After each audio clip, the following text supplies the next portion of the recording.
એક મહાદેવ, ઉઠો મહાદેવ।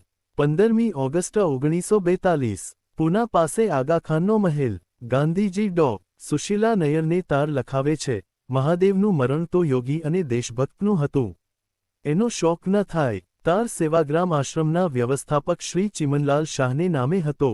એ આશ્રમમાં મહાદેવના પત્ની દુર્ગાબહેન અને દીકરો નારાયણ હતા। જેલમાં મૃત્યુના સમાચાર આપતો આ તાર મહાદેવના આપ્તજનોને અંગ્રેજ સરકાર તરફથી ઠેઠ 22 દિવસ પછી પહોંચાડવામાં આવ્યો। સાથેના ટૂંકા પત્રમાં માત્ર એક વાક્ય હતું, કશીક ભૂલથી આ મોકલાવવામાં વિલંબ થયો, તે બદલ દિલગીર છીએ। આ તાર ગાંધીજીએ લખાવ્યો ત્યારે મહાદેવ દેસાઈનો મૃતદેહ એમની સામે જ હતો। મીરામબહેને એને આગાખાન મહેલના બગીચાના જાતજાતના ફૂલો વડે સજાવ્યો હતો।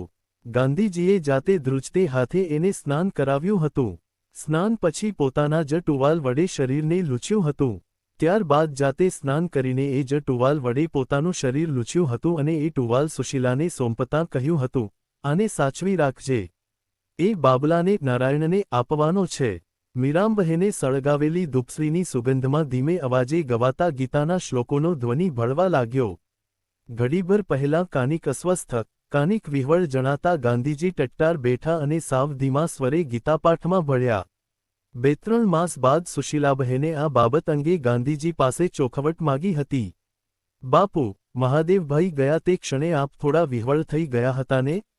શા ઉપરથી કહે છે? આપ તે વખતે જાણે કે બાવરા બન્યા હો તેમ એમની તરફ જોઈ, મહાદેવ, ઉઠો મહાદેવ પોકારી રહ્યા હતા ને? ના, એમાં વિહવળતા નહોતી।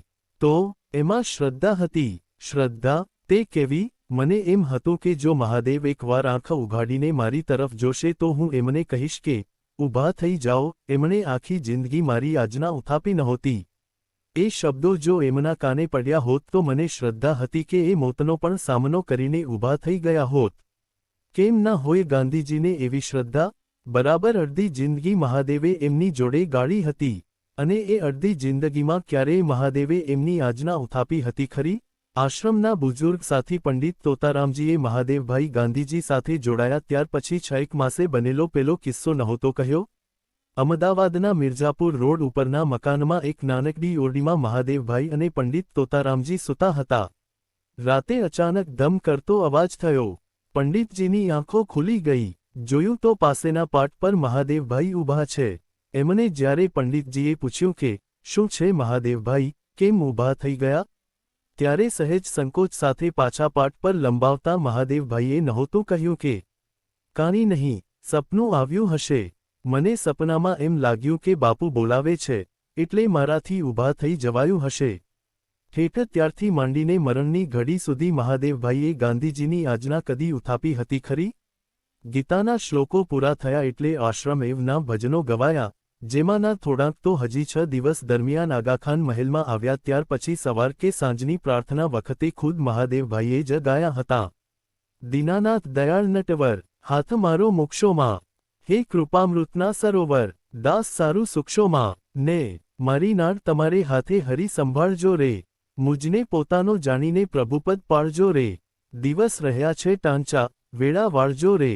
મૃતદેહને સ્નાન કરાવ્યા પછી ગાંધીજીએ સુશીલાને કહ્યું હતું, મહાદેવના કપડાં તું જ ધોજે, બીજાને ધોવા આપીશ નહીં। પાછળથી આ કપડાં બાબલાને સોંપવાના છે। મહાદેવના ખમીસના બાજુના ખિસ્સામાંથી નીકળી ભગવદ્ગીતાની એક પ્રત, અને સામેના ખિસ્સામાંથી નીકળી ફાઉન્ટેન પેન। જે મહાન યજ્ઞમાં થોડી ક્ષણો પહેલાં જ મહાદેવે જીવનની આહુતિ આપી હતી તેનું મૂળ પ્રેરણાસ્ત્રોત હતી ગીતા અને એ યજ્ઞની જ્વાળાઓ પ્રગટ થઈ હતી સતત મહાદેવના વક્ષ સ્થળ પર વિરાજતી આ કલમ દ્વારા। ખિસ્સામાંથી નીકળતી આ બે વસ્તુઓ જાણે કે મહાદેવના જીવનના પ્રતીકસમ હતી। ગીતા પ્રતીક હતી મહાદેવના ચારિત્ર્યના ઊંડાણની અને કલમ પ્રતીક હતી એના વિસ્તારની। અત્યારે જે દેહ સમાધિસ્થ યોગીની માફક ચિરશાંત પોઢ્યો હતો તે દેખાવમાં કામદેવ ઉપર પણ કામણ કરે તેવો મોહક હતો। મૃત્યુ પહેલાં થોડી મિનિટ અગાઉ જ મીરામબહેન પાસે ઝીણી કાતર લઈને સરોજીની નાયડુવાળા ખંડમાં મોટા દર્પણ સામે બેસીને તેમણે મૂછ મઠારી અને નખ કાપ્યા હતા। ગાંધીજીએ એક કાળે મહાદેવને ગુલાબ સાથે સરખાવેલા। તે સાંભળીને સરોજીનીએ તેમને ગુલે ગુજરાત કહીને બિરદાવેલા। તે દિવસે સવારે સરોજીનીએ મહાદેવને જોઈને મીઠી મજાક પણ કરી લીધેલી, અસલ વરરાજા જેવા લાગો છો। મહાદેવનું પ્રિય પેલું કબીરનું ભજન, કર લે સિંગાર ચતુર અલબેલી, સાજન કે ઘર જાના હોગા. જાણે કે તે ભીની આંખ ઉઘડતા પ્રભાતે ચરિતાર્થ થતું હતું. સુશીલાની પર્સમાંથી ચંદનનો એક ટુકડો મળી આવ્યો હતો. લલાટ પર તેનો લેપ કરવાથી જીવનને સદા પ્રસન્નતાથી ભરી દેનાર એ રસિયો, મૃત્યુને વધાવનાર યોગીશો શોભતો હતો. સુશીલા, મીરા, સરોજીની, કસ્તુરબા અને સૌથી વધારે તો ગાંધીજી પોતે ભજનો ગાતા અને ગીતાપાઠ કરતા ઉત્સુકતાથી વાટ જોતા હતા. ગાંધીજીએ જેલ અધિકારીઓને કહ્યું હતું, વલ્લભભાઈને બોલાવો, ખેરને બોલાવો, એટલે મૃતદેહના અંતિમ સંસ્કાર વિશે વિચાર કરીએ. અધિકારી કદાચ જાણતા હતા, કદાચ નયે જાણતા હોય. શ્રી કટેલી બહાર જઈને પાછા આવતા હતા. શ્રી ભંડારી ઉપર અધિકારીઓના ઓરડામાં જઈને ફોન કરીને પાછા આવતા હતા. તેઓ સરોજિનીના કાનમાં કાંઈ વાત કરતા હતા, પણ ગાંધીજીની આગળ મોઢામોઢ થવાની એમની હામ નહોતી. છેવટે ગાંધીજીએ જ પૂછ્યું, વલ્લભભાઈ આવે છે? વલ્લભભાઈ અહીં નથી, ભંડારી બોલ્યા. અને ખેર, તેઓ પણ આવી શકશે નહીં. શ્રી ભંડારીએ દબાતે અવાજે કહ્યું. તે જવાબે સૌને એ વાતનું ભાન કરાવ્યું કે માત્ર મહાદેવ જ નહીં પણ પાછળ રહેલા સૌએ કેદીઓ જ હતા. સરકાર આ કેદીઓની સેવા કરવા ખાતર યરવડાની જેલમાંથી ક્રિમિનલ કેદીઓ મોકલતી. મહાદેવે 6 દિવસ બધા કામ જાતે કરી આમની સેવા નહોતી લીધી. તે પૈકી એકે કહ્યું, મોટર લોરી આવી ગઈ છે, અને એક બ્રાહ્મણ પણ આવ્યા છે. બ્રાહ્મણ? ગાંધીજીના કાન સરવા થયા. બ્રાહ્મણ શાને માટે? અહીં કાંઈ પૂજાપાઠ કરાવવા હોય તો? એક અધિકારીએ નીચું જોઈને જવાબ આપ્યો, અહીંના પૂજાપાઠ થઈ ચૂક્યા છે. ગાંધીજીએ સહેજ કડક, કિંચિત માત્ર ઊંચા સ્વરે કહ્યું. ભંડારી સરોજિની નાયડુને આગળ ધરતા ગાંધીજી પાસે આવ્યા. શી ખબર છે? ગાંધીજીએ જ પૂછ્યું. મેં બધી વ્યવસ્થા કરી દીધી છે. સહેજ થોથવાતા અવાજે ભંડારીએ જવાબ આપ્યો. શી વ્યવસ્થા કરી છે? હું શબ મિત્રોને હવાલે કરી શકું? ભંડારી ભયાકુલ ચહેરે સરોજિની ભણી જુએ છે. એમના વતી સરોજિની દેવીએ ચોખવટ કરી, સરકાર કોઈને શબ આપવા માગતી નથી. ભંડારી પોતે જઈ ઘાટ પર અગ્નિદાહ દેશે. અમારામાંથી કોઈ શબની સાથે જઈ શકશે? ના જી. ગાંધીજી ચૂપ રહ્યા. એમના મનમાં ધર્મમંથન ચાલતું હતું. એમણે યાદ કર્યું કે સ્વામી શ્રદ્ધાનંદજીના ખૂનીને ફાંસી દીધા પછી ખૂનીની લાશ એના સગાન સંબંધીઓને સોંપવામાં આવી હતી. એ લાશ લઈને સરઘસ નીકળ્યું હતું. એનાથી કોમી હુલ્લડ થાય એવી પૂરી સંભાવના હતી. છતાં તેની છૂટ આપવામાં આવી હતી. આજે એ સરકાર મહાદેવ જેવાનું શબ એના સંબંધીઓને સોંપવા તૈયાર નહોતી. આ મુદ્દા પર લડી લેવું કે કડવો ઘૂંટડો પી જવો એ સંકટ ગાંધીજી સામે હતું. મહાદેવના મૃત્યુને રાજકીય પાસ આપી એમાંથી લાભ ઉઠાવવો એ સત્ય અહિંસાના પૂજારીને વિવેકયુક્ત ન લાગ્યું. પિતા પોતાના પુત્રના મરણને રાજકારણી હિલચાલ સારુશી રીતે વટાવે, તો અહીં મારી સામે હું શબને દાહ દઈ શકું? જે મહાદેવ કોઈ દિવસ મને અગ્નિદાહ દેશે એવી હું આશા રાખી બેઠો હતો, તેને દાહ દેવાનો આજે મારો વારો આવ્યો. આખું જીવન એ મારો પુત્ર હતો, આજે હું એનો પુત્ર બન્યો છું. ગાંધીજીએ તોડ કાઢ્યો. પ્રથમ મુંબઈ અને પછીથી દિલ્હી ફોન જોડીને ભંડારીજીએ રજા મેળવી. તે જ સ્થળ પર અગ્નિદાહની તૈયારીઓ શરૂ થઈ. મહાદેવ કેદી તરીકે મરણ પામ્યા હતા એટલે ગાંધીજીએ મૃતદેહને જેલની ચાદરમાં વીંટવાનો આગ્રહ રાખ્યો. ગાંધીજીએ જેલને મહેલ ગણવાનો બોધ આપેલો. પ્રસંગ એવો ઘટ્યો કે મહેલ જ એમને સારું જેલ બન્યો. આગાખાનની માલિકીના મકાનને ઉતાવળમાં જેલના રૂપમાં ફેરવવામાં આવ્યું. આસપાસ લાકડાના પાટિયા જોડીને એવી જાળી ઊભી કરવામાં આવી કે જાણે પહેલેથી જ ત્યાં તે બાંધેલી હોય. ઉતાવળમાં ને ઉતાવળમાં તાજા છોલેલા પાટિયાના છોડિયા ત્યાં જ પડ્યા રહ્યા ને જૂનો રંગ એક બાજુએ લગાડ્યો હતો તે પણ એમ જ હતો. બીજી બાજુ, નવી છોલેલી જાળી રંગ વગરની એમને એમ રહી ગઈ હતી. તરતોતરત ચારે તરફ કાંટાળા તારની વાડ ખડી કરવામાં આવી અને એની ફરતે ખડા કરાયા 76 બંદૂકધારી સિપાઈઓ સુકલકડી કાયાવાળા 74 વર્ષના એક ખતરનાક કેદીને સાચવવા આટલી તો તકેદારી રાખવી જ પડે ને? મૃત્યુ દ્વારા મહાદેવે એ બંધનમાંથી મુક્તિ મેળવી. વાડની પેલે પાર ઘાસ વઢાવીને મેદાન સાફ કરવામાં આવ્યું. તાર કાપીને એમાંથી નનામી જઈ શકે એટલો માર્ગ કરવામાં આવ્યો. આસપાસના વૃક્ષોની ડાળીઓ કાપી નનામી બનાવવામાં આવી. 6 જણે ખાંદ દીધી. ગાંધીજીએ તોડી લીધી. બાકીના સૌ મૂંગે મોંએ પાછળ ચાલ્યા. શબ ચિતા પર ગોઠવવામાં આવ્યું. ત્યારે કસ્તુરબા સારું દૂર એક ખુરશી ગોઠવવામાં આવી. બા તો બાવરા બની ગયા હતા। આંસુભરી આંખે બંને હાથ જોડીને તેઓ વારંવાર કહેતા હતા, ભાઈ, જ્યાં જજે ત્યાં સુખી રહેજે, તે બાપુની ઘણી સેવા કરી છે, બધાને સુખ પહોંચાડ્યું છે, તુંય સુખી રહેજે। શબ પર લાકડા ગોઠવાવા લાગ્યા ત્યારે ગાંધીજીએ સુદ્ધા 2 ડગલા આગળ જઈને મહાદેવના મુખના છેલ્લા દર્શન કર્યા। ગાંધીજીએ જાતે જ મુખાગ્નિ દીધો। આખું જીવન જે પિતા હતા તેમણે પુત્રધર્મ બજાવ્યો।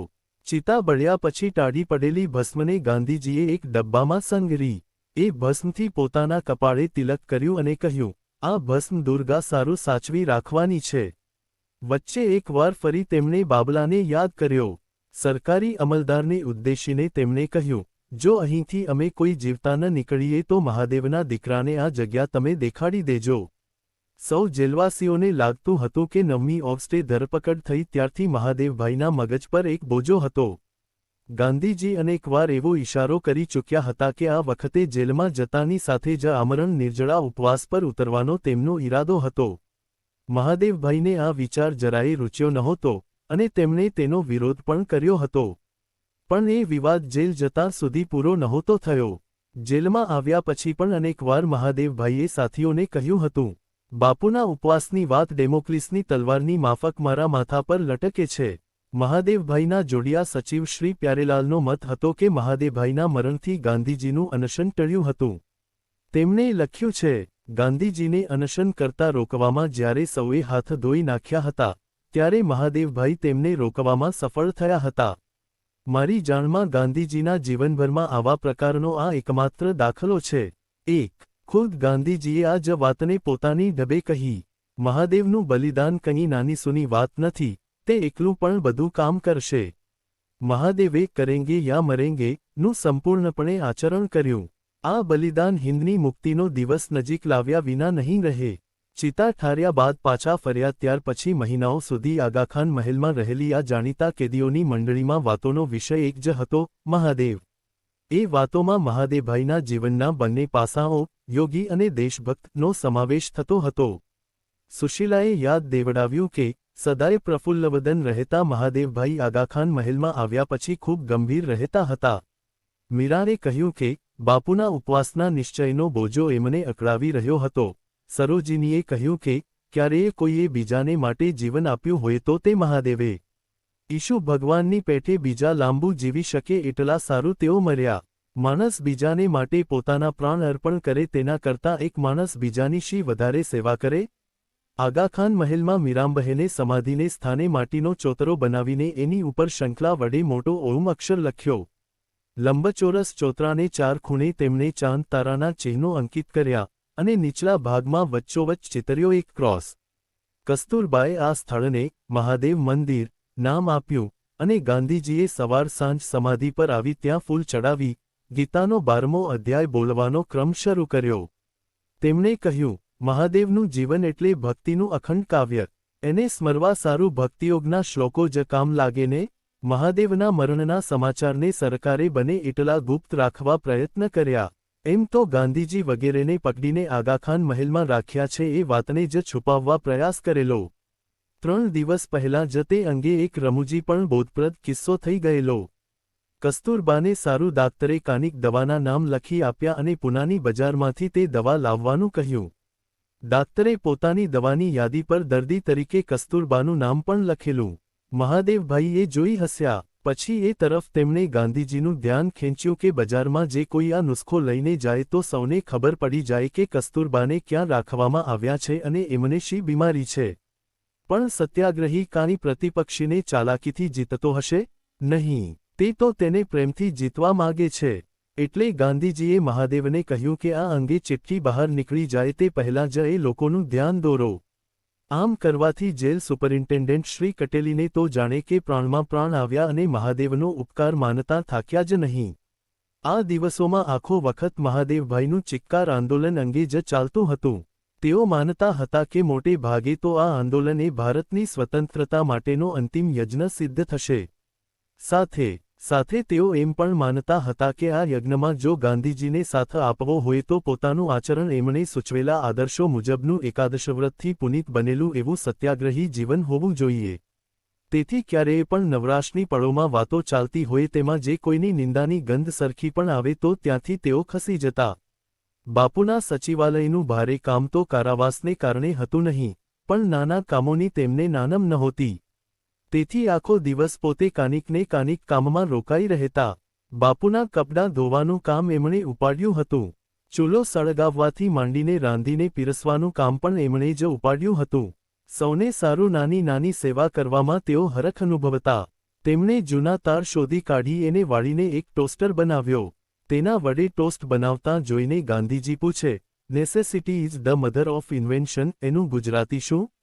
તરત મહાદેવ કહે, ગરજ એ શોધની જનની. સુશીલા અને સરોજિનીને પ્રેમ આગ્રહથી ચા પીવડાવે, રોજ 500 વાર કાંતવાની, આખી ગીતાનો પાઠ કરવાનો અને ડાયરી લખવાનો ક્રમ તો શાને તૂટે? 15મીની સવારે બાપુના ખોળામાં માથું મૂકીને તેમણે અંતિમ શ્વાસ લીધો. 14મી ઓગસ્ટ સુધી તેમણે પોતાની ડાયરી લખી છે. જેલમાં કેદી તરીકે હતા અને બહાર પત્રો લખવાની ગાંધીજી, મહાદેવભાઈ કે એમના સાથીઓએ છૂટ માગી નહોતી, તેથી સચિવ તરીકે પત્રવ્યવહારનું કામ ખાસ નહોતું. માત્ર 2 પત્રો ગાંધીજીએ લખ્યા હતા, એક મુંબઈ સરકારને અને બીજો વાઇસરોયને. બંને પત્રો લખવામાં તેમણે મહાદેવભાઈના સલાહ સૂચનો અને મદદ લીધા હતા. મુંબઈના ગવર્નરને લખેલા પત્રમાં મુંબઈથી જેલમાં લઈ જતા ટ્રેનમાંથી લોરીમાં ચડાવતી વખતે મહેતા નામના કોઈ કાર્યકર્તાને ઢોરની માફક ઘસડીને લોરી સુધી લઈ જઈને લોરીમાં ફેંકતા ગાંધીજીએ નજરોનજર જોયેલો તે પ્રસંગ અંગે ફરિયાદ હતી. તે જ પત્રમાં વલ્લભભાઈ એક દર્દી તરીકે ગાંધીજીની સારવાર લેતા હતા, તેથી તેમને પોતાની સાથે કેદમાં રાખવાની માગણી પણ હતી. બીજો પત્ર દેશના આગેવાનોને આમ પકડવામાં સરકારે કરેલી ભૂલ બાબત હતો. આ ગિરફતારીઓ અંગે સરકારે બહાર પાડેલા જાહેરનામામાં ગાંધીજીને અનેક વિકૃતિઓ અને ભૂલભરેલી રજૂઆતો દેખાઈ હતી. તેની તરફ ધ્યાન દોરીને તેમણે એમ કહ્યું હતું કે પોતે જાહેર કર્યું હતું તે મુજબ જો એમને મળવા બોલાવ્યા હોત તો કોંગ્રેસની માગણીમાં જે કાંઈ ખામી તેને દેખાય તે દૂર કરવા કોંગ્રેસ તૈયાર હતી અને એમ વાટાઘાટોના દ્વાર ખુલ્લા હતા. પણ સરકારે ઉતાવળથી સૌની ધરપકડ કરીને તે બંધ કરી દીધા હતા. આ પત્ર લખવામાં પણ મહાદેવભાઈનો હાથ હતો. ગાંધીજીનો ઈરાદો તો જેલમાં જતાં જ ઉપવાસ પર ઉતરવાનો હતો. ઉપવાસ કરતાં પહેલાં પત્ર દ્વારા પોતાની ભૂમિકા સ્પષ્ટ કરવી એ જરૂરી છે એ વાત છેવટે મહાદેવ ગાંધીજીને ગળે ઉતારી શક્યા હતા. પત્રના 2-3 વાર ખરડા થયા હતા. સાથીઓએ ફેરફારો સૂચવ્યા હતા, તેમાંથી કેટલાકે પત્રમાં આમેજ કરવામાં આવ્યા હતા. છેવટની નકલ મહાદેવભાઈએ પોતાના મોતીના દાણા જેવા અક્ષરે કરી હતી. 14મી ઓગસ્ટે એ પત્ર રવાના થયો ત્યારે સૌથી વધુ આનંદ મહાદેવભાઈને થયો હતો. તેમણે તે સાથીઓ આગળ વ્યક્ત પણ કર્યો હતો. હાશ, હવે આ પત્રનો જવાબ આવતા 2 અઠવાડિયા થશે. ત્યાં સુધી તો બાપુ ઉપવાસ નહીં આદરે. આમ બાપુનું મોત એટલું પાછળ ઠેલાયું ગણાયને. 6 રાતો મહાદેવભાઈએ બાપુના ઉપવાસની ચિંતામાં અડધી ઊંઘમાં ગાળી હતી. 14મીની રાતે તેઓ નિરાંતે ઊંઘ્યા હતા. એનાથી આવેલી તાજગી જ 15મીની સવારે સૌ સાથીઓએ એમના મુખ પર નિહાળી હતી. મહાદેવના મરણ અંગે સરકારને શુષ્ક એવી પણ યાદી તો બહાર પાડવી જ પડી. એ સમાચારથી દેશ હાલી ઉઠ્યો. યુદ્ધકાળના સખત નિયંત્રણ છતાંય આખા દેશના નાના મોટા સર્વ અખબારોએ આ સમાચારને મહત્વપૂર્ણ સ્થાન આપ્યું. મુંબઈના જન્મભૂમિ એ 8 કોલમનું મથાળું આપી કહ્યું, એના આત્માની જ્યોતિ સદા જલતી રહેશે. એમણે 1થી વધુ અગ્રલેખો લખ્યા. એના કલમ અને કિતાબ, સ્તંભમાં, પરમ ભક્ત અને પરમ સાધક મહાપ્રાણ એવા મથાળા હેઠળ લાંબા લેખને અંતે લખ્યું, હે ઈશ્વર, આ કારી ઘા ઝીલવાનું તારા સૌથી પ્યારા બંદાને અને અમને બળ આપો. મહાદેવભાઈની દેશભક્તિની સુવાસ 25 વર્ષના અનન્ય સેવાકાળ દરમિયાન દેશને ખૂણે ખૂણે ફેલાયેલી હતી. ભારત છોડો આંદોલન નિમિત્તે દેશભરમાં ભાંગફોડનું મોજું પ્રસરી ચૂક્યું હતું. પણ અહિંસાના મસીહાના અનન્ય ભક્તના કારાવાસમાં નીપજેલા અચાનક મરણના સમાચારની પ્રતિક્રિયા સારાએ દેશમાં ઠંડા પ્રતિકારની જ આવી. મહાદેવભાઈને જેલમાં મારી નાખ્યા, એમને બરફની લાદી પર સુવડાવ્યા, એમને વીજળીના આંચકા આપ્યા, એમને ખાવામાં કાનિક આપી દીધું એવી અનેક અફવાઓની વચ્ચે પણ નાના નાના ગામડાઓથી માંડી મહાનગરો સુધી લોકોએ શાંતિમય રીતે જ પોતાનો શોક પ્રદર્શિત કર્યો. હડતાળ, સરઘસ, શોકઠરાવ, પ્રાર્થના સભા વિના કોઈ સ્થળ બાકી ન રહ્યું. ઠરાવોની નકલ દુર્ગાબહેનને નામે સેવાગ્રામ કે બીજે જ્યાં જ્યાં કલ્પી શકે તેવે ઠેકાણે ગઈ. પણ લોકો તો ઠરાવની એક નકલ મહાદેવભાઈના સર્વસ્વ એવા ગાંધીજીને પણ મોકલાવવા ઈચ્છતા હતા, તે ક્યાં મોકલે? કેટલાકે મુંબઈ સરકારને ઠરાવ મોકલાવ્યા, પણ મોટા ભાગના દેશને ગાંધીજી ક્યાં છે તેની જાણ સુદ્ધા નહોતી. દેશ સમસમીને બેઠો હતો. લોકો મૂંગા આંસુ સારતા હતા. કોઈ હિંમતવાન છાપું પોતાના અગ્રલેખમાં દેશની પીડાને વાચા આપતું. મહાદેવ સ્વાધીનતાના પુણ્યયજ્ઞના પાવકમાં પાવક આહુતિ બનીને હોમાઈ ગયા. એક દૃષ્ટિએ જોઈએ તો આક્રંદના અશ્રુસાગરો રેલાવે અને બીજી રીતે જોઈએ તો અમર દેવતાઓ પણ જેની ઝંખના કરે એવું મૃત્યુ એમણે પ્રાપ્ત કર્યું. એ ચાલતે યુદ્ધે ગયા. અહિંસક સૈનિકના બધા આયુધોથી પ્રકાશ અને સ્વતંત્રતાના દુશ્મનો સામે જૂઝતા કારાગારમાં ગયા. જીવનભર પોતે જેને પોતાના ઇષ્ટ સદ્ગુરુ માન્યા હતા તેમની નજર સામે તેમના ખોળામાં માથું મૂકીને ગયા. આવા બળભાગી મૃત્યુની કોને ઈર્ષ્યા ન આવે? શ્રી કાંતિલાલ જોશીએ જનવાણીને પદ્યમય રૂપ આપ્યું. જે જેલને મહેલ ગણી ગયો તો તે મહેલમાં અંતિમ અસ્થિ તારા. તપસ્વીના પાવનકારી આશીષો લઈ શમ્યા શાશ્વત શાંતિ ગોદમાં. સ્વાતંત્ર્યના આખરી જંગમાં શમ્યો માભોમની મુક્તિ રટંત તારો. આત્મા સ્વકાર્યે રહી મગન સંચર્યો. દેશનેતાઓ તો મોટા ભાગના જેલમાં હતા, એટલે એમની અંજલિઓ તો 2-4 વર્ષ પછી પ્રગટ થઈ. જેલમાં ગયા નહોતા તેવા ચક્રવર્તી રાજગોપાલાચારીએ જે અંજલિ આપી તેમાં ઘણાના હૃદયનો પડઘો પડતો હતો. તેનો કેટલોક માર્મિક ભાગ આ રહ્યો. ગાંધીજી માટે આ ભારે આઘાત છે. મહાદેવ જે પ્રેમાળ પત્ની અને પુત્રને મૂકતા ગયા છે તેમને લાગ્યો હશે તેના કરતાંય વધારે ભારે. મહાદેવનો ગાંધીજી જોડેનો સંબંધ વર્ણવ્યો જાય એમ નથી. જ્યારે પણ ગાંધીજીનું શરીર થોડોક થાક ખાય ત્યારે મહાદેવ એમના વતી કામ કરનાર વધારાના શરીર સમા હતા. ગાંધીજી આજે ખરેખર અનાથ બન્યા છે. મહાદેવ ગાંધીજીના માત્ર સચિવ કે એમનું ગાયેલું ગાનાર ધ્વનિપેટી નહોતા. કોઈ વાર ગાંધીજી સાથે સ્નેહ અને ઈમાનદારીપૂર્વક લડી પણ લે એવાઓને મહાદેવ બળ આપી રહેતા. પોતાના સ્વામીએ હાથ ધરેલા કેટલાક અત્યંત મહત્વના વિષયોના ઘનશ્યોને હળવા કરવા કે ફેરવવામાં તેઓ મદદગાર થઈ પડતા. મહાદેવભાઈના સાથીઓમાંથી એક શ્રી કિશોરલાલ ગલ્લાલ મશરૂવાળા, ગાંધીજીના સાથીઓમાં એક મૌલિક ચિંતક. તેમણે એકવાર મૃત્યુ, જીવનની એક શક્તિ નામનો લેખ લખ્યો હતો. આવા લેખથી ગાંધીજી જેવાઓને અવિવેકભર્યા આમરણ ઉપવાસને પ્રોત્સાહન મળશે એમ વિચારી મહાદેવભાઈ હરિજન પત્રોમાં એને પ્રગટ કરવા નહોતા ઈચ્છતા, પણ ગાંધીજીની સ્વીકૃતિ એ લેખને મળી ગઈ હતી તેથી તેઓ એ બાબત ચૂપ રહ્યા. કિશોરલાલભાઈએ મહાદેવભાઈના મરણ પછી લખ્યું. એ લેખના લેખક તરીકે મારા મનમાં તો એ વિચાર હજી માત્ર વિચારરૂપે છે, પણ મહાદેવભાઈએ તો એને ચરિતાર્થ કરી બતાવ્યો. કોઈક કહ્યું, મહાદેવભાઈ બહુ વહેલા ગયા. ગાંધીજીએ પોતાની શ્રદ્ધા વ્યક્ત કરતાં કહ્યું, મહાદેવે જીવનનો મોહ છોડી દીધો હતો, અને હું હંમેશા કહેતો આવ્યો છું કે જે માણસ જીવવાનો મોહ છોડી દે છે તેનો દેહ આપોઆપ છૂટી જાય છે. હજી આગલે દિવસે જ વાતવાતમાં મહાદેવે પહેલા અનેકવાર બોલી ચૂકેલા તે જ વાક્ય ફરી કહેલું. હું ઈશ્વરને એક જ પ્રાર્થના કર્યા કરું છું, મને બાપુ પહેલા ઉઠાવી લે. અને સાથે સાથે એ પણ કહ્યું કે ઈશ્વરે મારી પ્રાર્થના કદી તરછોડી નથી. એક યોગીની ચિક્કાધારા હતી જે ગાંધીજીના ખોળામાં માથું મૂકીને પોતાની જીવનલીલા સમાપ્ત કરવા ઝંખતી હતી. બીજી દેશભક્તની ચિક્કાધારા હતી જે ભારત છોડો આંદોલનમાં કરેંગે યા મરેંગે ના સૂત્રને ચરિતાર્થ કરવા મથતી હતી. બંને 15મી ઓગસ્ટ 1942ના પ્રાત કાળે સંગમ અનુભવી રહી. ગાંધીજીએ ટૂંકું જીવ્યા એ વાતનો સ્વીકાર ન કરતાં કહ્યું, મહાદેવનું કામ પૂરું થઈ ચૂક્યું હતું. તેમણે 50 વર્ષમાં 100 વર્ષનું કામ કર્યું હતું. તે વધુ વખત શા સારું રહે? ભગવાન તેને વધુ વખત શા સારું રહેવા દે? ગાંધીજીની આ જ શ્રદ્ધાને ગુરુદેવ રવિન્દ્રનાથ ઠાકુરે વર્ષો પહેલા એક મધુર ગીતમાં ગૂંથી હતી. મહાદેવભાઈએ પોતાની અનુપમ રીતે એ ગીતને ગુજરાતીમાં ઉતાર્યું હતું. જીવને જે પૂજા પૂરી ન થાય, જાણું હું જાણું તે વ્યર્થ ન જાય. જે કળી ખીલ્યા વીણ ઝરે છે ધરણીએ, જે નદી મરુસ્થળે ખોવાઈ જાય, જાણું હું જાણું તે વ્યર્થ ન જાય. જીવને પથિકો જે રહ્યા છે પીછે, જાણું હું યાત્રા તે જમા થવાની છે. મારા અનપ્રીછ્યા, મારા અનપીછાણ્યા, તારા વિણા તારે સુરો છેડાએ, જાણું હું જાણું તે વ્યર્થ ન જાય. 50 વર્ષોની એ અલ્પાવધિમાં 100 વર્ષના કરાયેલા કામ અંગે આપણે આગળ ઉપર વિગતવાર વિચાર કરીશું. નોંધ 1 9 થી 246